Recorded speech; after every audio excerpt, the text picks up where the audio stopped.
त्रिभुवन विश्वविद्यालयको त्यो पुरानो 3 वर्षीय स्नातक तहमा अड्किएर बस्नुभएका धेरैका लागि एउटा ठूलो खबर आएको छ। भर्खरै परीक्षा नियन्त्रण कार्यालयले एउटा सूचना निकालेको छ। आज यसैमा अलि गहिरिएर कुरा गरौँ न। एकदम।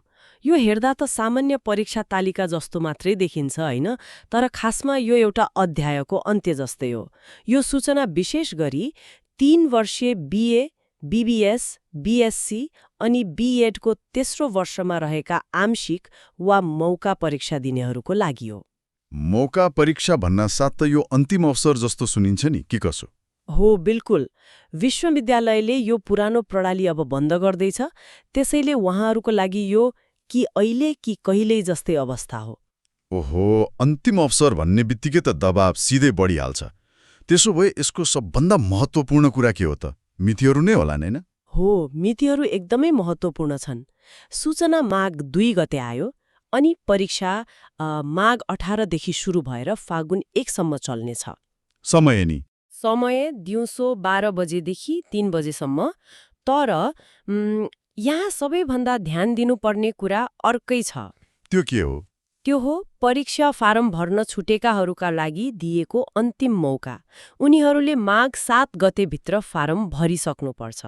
एकैछिन है, माघ 7। परीक्षा त माघ 18 देखि सुरु हुने रे। मतलब फारम भर्ने अन्तिम दिन र परीक्षा सुरु हुने दिन बीच जम्मा 11 दिनको मात्रा फरक। हो, जम्मा 11 दिन। यो एकदमै छोटो समय हो। अनि मैले सूचनामा पढेको थिएँ, परीक्षा केन्द्रहरू काठमाडौँमा मात्र हुनेछन् रे। यो त उपत्यका बाहिरका विद्यार्थीहरूका लागि दोहोरो मार भएन र? 11 दिनमा फारम भर्ने, काठमाडौँ आउने, बस्ने व्यवस्था मिलाउने। हो, यहीँनिर कुरा गम्भीर हुन्छ।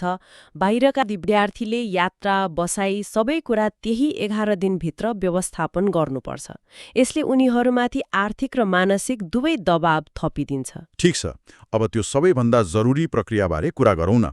जसले फारम भरेकै थिएनन्, उनीहरूले माघ 7 भित्र के गर्नुपर्छ? प्रक्रिया सीधा छ तर कडा पनि छ। नियमित क्याम्पसका विद्यार्थीले त आफ्नै कलेजमा बुझाउन सक्छन्, तर प्राइभेट वा आंशिक परीक्षा दिनेले त्रिवी परीक्षा नियन्त्रण कार्यालय बल्खुमै पुग्नुपर्छ। बल्खुमै? त्यो पनि? हो, त्यो पनि दोब्बर दस्तुर तिरेर। दोब्बर दस्तुर?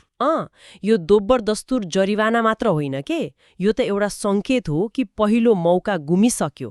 अनि बल्खुमै पुग्नुपर्ने नियमले के देखाउँछ भने अब कलेजको तहबाट काम हुँदैन, सिधै केन्द्रीय कार्यालयले हेर्छ। मतलब अब कुनै गल्तीको गुन्जाइस छैन? छैन, बिल्कुल छैन।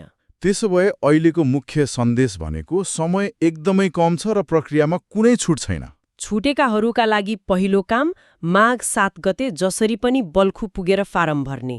दोस्रो काम तुरुन्तै माघ 18 को परीक्षाको तयारीमा जुट्ने। एकदम। अब सबै कुरा विद्यार्थीको आफ्नै सक्रियतामा भर पर्छ। सूचना त आयो, तर त्यसलाई कार्यान्वयन गर्ने जिम्मा उनीहरूकै हो नि। यो सबै छलफलपछि मेरो मनमा एउटा कुरा आइरहेको छ। कहिलेकाहीँ यस्ता तालिकाहरूमा कुनै विषय वा विषय कोड नै छुट्न सक्छ नि। यस्तो भयो भने के हुन्छ? यो एकदमै महत्त्वपूर्ण प्रश्न हो र यस्तो भइरहन्छ पनि। त्यसैले विद्यार्थीले आफ्नो विषय तालिकामा छ कि छैन भनेर अक्षरशः रुजु गर्नुपर्छ। अनि यदि छुटेको रहेछ भने 1 सेकेन्ड पनि ढिला नगरी परीक्षा नियन्त्रण कार्यालय वा आफ्नो क्याम्पसमा तुरन्तै जानकारी गराउनुपर्छ। किनभने ढिला भयो भने? ढिला भयो भने विश्वविद्यालयले त्यो विषयको परीक्षा नै नलिदिन सक्छ अनि अन्तिम घडीमा आएर आफ्नो भविष्यमाथि नै प्रश्न उठ्छ। त्यसैले समयमै सचेत हुनुपर्छ। हो, अर्थात् आफ्नो परीक्षाको तालिकाको जिम्मा पनि आफैले लिनु पर्यो। ल, यो जानकारीले धेरैलाई मद्दत गर्यो होला।